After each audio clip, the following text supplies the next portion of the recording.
ప్రేక్షకులందరికీ నమస్కారం అండి. ఈరోజు ఒక కొత్త టాపిక్ ఏంటంటే, చాలా మందికి ఒక కన్ఫ్యూజన్ ఉంది. సార్, ఇంటికి సంబంధించిన గణితం మనం కడుతూ ఉంటాం కదా. సో అలాంటి గణితం కట్టినప్పుడు అసలు నిజంగా ఇంటికి వయస్సు అంటూ ఏమన్నా ఉంటుందా?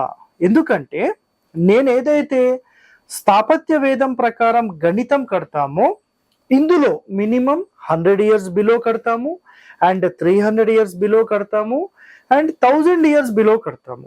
3 రకాల సిస్టమ్స్ ని మేము ఫాలో అవుతాం. సో ఇక్కడ ఆయాది గణితంలో మొట్టమొదటిగా మీరు తెలుసుకోవాల్సింది ఏంటంటే, ఒకటవది మట్టితో కట్టే ఇంటికి 100 సంవత్సరాల ఆయుష్ని మేము నిర్ణయిస్తాం.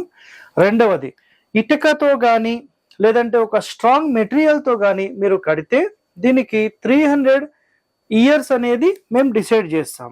ఓకే, దీనికి నెక్స్ట్ ఒకవేళ రాయితో కట్టే ఇండ్లు ఉంటాయి కదా, దానికి 1000 ఇయర్స్ మేము ఏజ్ అనేది నిర్ణయించి దాన్ని సెట్ చేసి ఇస్తాం.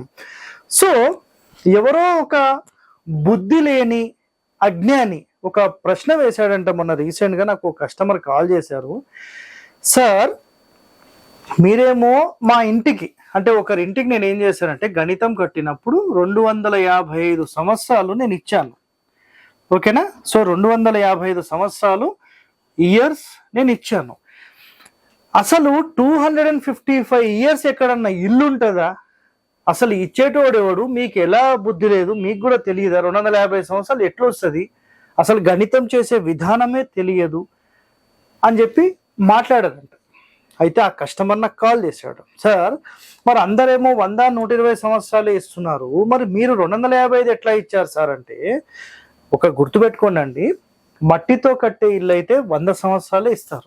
సో మీరు మట్టితో కడుతున్నారా? కట్టట్లేదు, కాబట్టి మీకు సంబంధం లేదు. ఒకటో పాయింట్. సో 100 ఇయర్స్ మట్టితో కట్టే ఇల్లు, ఇటుక లేదా స్ట్రాంగ్ మెటీరియల్ ఇంటర్లాకింగ్ సిస్టమ్ అయితే ఒక 300 ఇయర్స్, అండ్ 1000 ఇయర్స్ అయితే స్టోన్తో కట్టేవి.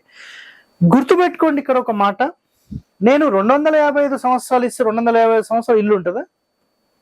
ఉండదు కదా. మరి నేనెందుకు ఇస్తున్నాను? సో గుర్తుపెట్టుకోండి. ఇక్కడ ఒక కంప్లీట్ ఒక పార్ట్ గురించి మీకు ఎక్స్ప్లెయిన్ చేస్తాను. ఒక బిల్డింగ్ ఏదైతే మీరు నిర్మిస్తున్నారో ఈ బిల్డింగ్కి సంబంధించిన ఏజ్ ఎంత? ఓకేనా? ఇక్కడ దీనికి సంబంధమే లేదు. తెలివి లేనోడు, బుద్ధి లేనోడు, అసలు ఈ క్యాలిక్యులేషన్స్ ఎలా చేయాలో తెలియని బుద్ధి లేని వాళ్ళకైతే అసలు ఇది చెప్పు దెబ్బ అనొచ్చు మనం చాలా సింపుల్గా. ఎందుకంటే వాస్తు పేరుతో తల్లిదండ్రుల నుంచి నేర్చుకున్నామని అబద్ధాలు చెప్తూ అబద్ధాల వాస్తు వ్యక్తులు మార్కెట్లో చాలా మంది చలామణి అవుతున్నారు. అందులో స్పెషల్లీ ఇట్లాంటి విషయాలు మాట్లాడే వాళ్ళు స్పెషల్. సో అలాంటి అజ్ఞానం ఉన్నవారికి లేదంటే వీటి గురించి అవగాహన లేని వారికి, గురువు నుంచే విద్య తెలుసుకోని వారికి మనం చెప్పడం వ్యర్థం. ఎందుకంటే మనం వెళ్తూ ఉంటే కుక్కలు మురుగుతూ ఉంటాయి. మురిగే కుక్కలను మనం ఎందుకు పట్టించుకోవడం? ఏదో వదిలేసారు అంతే. సరే, సమాజంలో కొంతమందికి ఏదన్నా ప్రశ్న ఉంటుంది కాబట్టి నాకు ఒకళ్ళు అడిగారు. సో బిల్డింగ్ ఏజ్ అనేది నిర్ణయించేది నేను కాదండి. క్లియర్గా ఒక మాట గుర్తుపెట్టుకోండి, బిల్డింగ్ ఏజ్ నిర్ణయించేది నేను కాదు. ఒక స్ట్రక్చరల్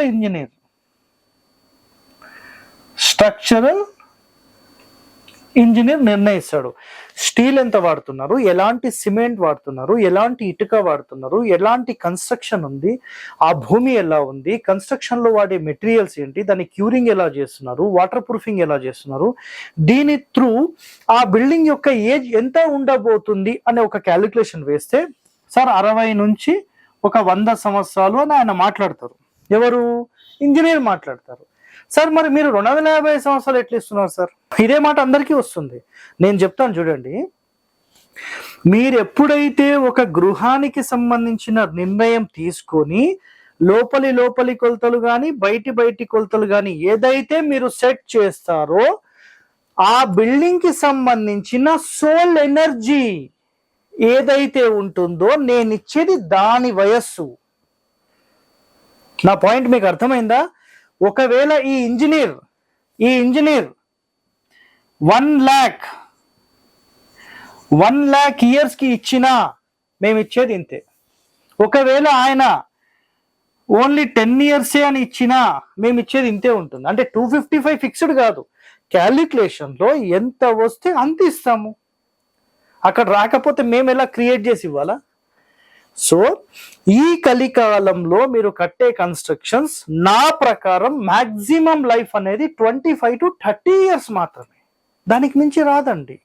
100% ఇది నేను ప్రాక్టికల్గా చూస్తున్నాను. 20-30 సంవత్సరాల లోపల టోటల్ బిల్డింగ్ వీక్ అయిపోతుంది. ప్రాపర్ కన్స్ట్రక్షన్ అనేది ఎవరు కూడా చేయట్లేదు. ఓకేనా? సో ఇక్కడ మేము 255 అన్నాం, 100 ఇవ్వచ్చు, 120 ఇవ్వచ్చు, 60 ఇవ్వచ్చు, 70 ఇవ్వచ్చు. సార్ మినిమం ఎంత రావాలి అని ప్రశ్నిస్తే, మీ ఇల్లు స్ట్రక్చరల్ ఇంజనీర్ 50 సంవత్సరాలు ఇచ్చారనుకోండి, మీకు 50 సంవత్సరాల ఏజ్ వస్తే చాలండి. పూర్వం కట్టే ఇండ్లు అయితే చాలా చాలా పర్ఫెక్ట్గా 100, 120, 200 సంవత్సరాల ఇండ్లు కూడా ఉన్నాయండి. కాబట్టి అప్పుడు కనీసం 120 సంవత్సరాలు మాట్లాడేవారు. ఇప్పుడు అది లేదు కదా. సో కేవలం 20, 30 ఇయర్స్, 40 ఇయర్స్లో వీక్ అయిపోతున్నాయి. సో ఇది సఫిషియంట్. సో ఇక్కడ మట్టితో కట్టే ఇంటికైతే 100 సంవత్సరాలని, అండ్ ఇటుకలతో కట్టేదానికైతే 300 సంవత్సరాలని, 1000 సంవత్సరాలు అయితే రాయితో కట్టేది. పెద్ద పెద్ద దేవాలయాలు కడుతున్నారు. మరి 1000 సంవత్సరాల పైన దేవాలయాలు మన భారతదేశంలో ఉన్నాయి. మరి ఇలాంటి అజ్ఞానాలకు తెలియకపోతే మాకేం సంబంధం? మీరు అర్థం చేసుకోండి. స్థాపత్య వేదం అనే పేరుతో మోసగాళ్ళు చలామణిలో ఉండి మిమ్మల్ని మోసం చేస్తున్నారు. తాత ముత్తాతల నుంచి నేర్చుకున్నాము, మా తల్లిదండ్రుల నుంచి నేర్చుకున్నామని మాట్లాడుతున్నారు. మరి స్థాపత్య వేదం పుస్తకము ప్రింట్ అయింది 2001లో. అంతకంటే ముందు అమెరికన్ వెస్టర్న్ ఆర్కిటెక్చర్ ఒక ఆయన ఆ పుస్తకం రాస్తే దాన్ని అనువాదించి మన డాక్టర్ వి గణపతి స్థపతి గారు 2001లో మనకు ఇంగ్లీష్లో కన్వర్ట్ చేసి ఫస్ట్ చెన్నైలో రిలీజ్ చేశారు. తెలుసా మీ అందరికి? ఇది ముందు ఇవి తెలుసుకోండి. తాతలు ఎక్కడ నేర్చుకున్నారు, తల్లిదండ్రులు ఎక్కడ నేర్చుకున్నారు?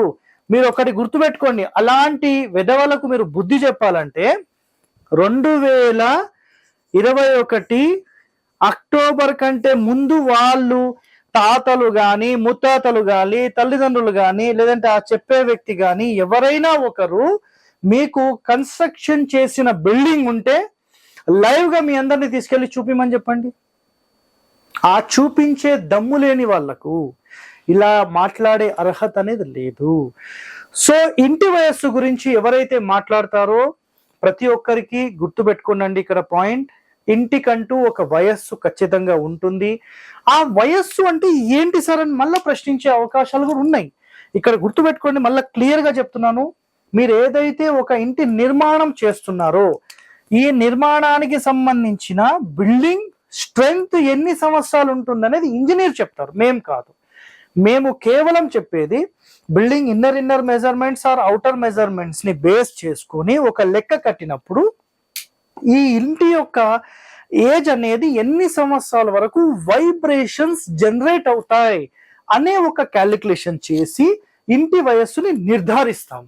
సో అన్ని సంవత్సరాల వరకు మీరు ఆ ఇంట్లో ఉంటే మీకు ప్రశాంతంగా ఉంటుంది. ఆ ఇంటి లోపల ఏ ఫ్యామిలీ మెంబర్స్కి అయితే మనం మ్యాచ్ చేసామో ఆ ఫ్యామిలీ మెంబర్స్ ఉన్నన్ని రోజులు ప్రశాంతంగా అనిపిస్తుంది. సో ఇది కేవలం ఆ ఇంటికి సంబంధించిన ఒక సోల్ ఎనర్జీకి సంబంధించిన వయస్సు, ఇంటి వయస్సు కాదు. ఇంటి వయస్సు, సోల్ ఎనర్జీ వయస్సు కూడా తెలియని బుద్ధి లేని వాళ్ళు ఎంతో మంది ఉన్నారు. సో ప్రేక్షకులారా, ఈ వీడియోతో వీటికి సంబంధించిన రహస్యాలు పటాపంచలు చేసి మీ ముందు పెడుతున్నాను. సో ఎవరైతే మిమ్మల్ని మోసం చేయాలని ప్రయత్నం చేసి సమాజంలో తిరుగుతున్నారో వాళ్ళందరికీ మీరు బుద్ధి చెప్పండి. ఇకనైనా ఇంటి వయస్సుకు సంబంధించి ఈ గణితం ఎలా చేస్తారంటే ఆయాది గణితం అని ఉంటుంది. ఓకేనా? ఆయాది గణితంలో వీటికి సంబంధించిన పూర్తి సమాచారం స్థాపత్య వేదంలో ఉంది. అది చదివితే కదా తెలిసేది. చదవని వాళ్ళకు మనం ఏం చెప్పలేమండి. సో అలాంటి వాళ్ళ గురించి వదిలేసేయండి. ఇంటికి సంబంధించిన వయస్సు ఎలా నిర్ధారిస్తారు ఇక్కడ క్లియర్గా మీకు ఎక్స్ప్లెయిన్ చేశాను. ఇంటి వయస్సా, స్ట్రక్చరల్ బిల్డింగ్ వయస్సా మీరు అర్థం చేసుకోండి. సో ఇలాంటి వాస్తు రహస్యాలు మీరందరూ తెలుసుకోవాలంటే ఈ ఛానల్ని మీరు సబ్స్క్రైబ్ చేసుకోండి. మరిన్ని ఎపిసోడ్స్ కోసం, మరిన్ని రహస్యాల కోసం మీరందరూ తెలుసుకోవాలంటే stay tune to our channel. Thank you అండి, ధన్యవాదాలు.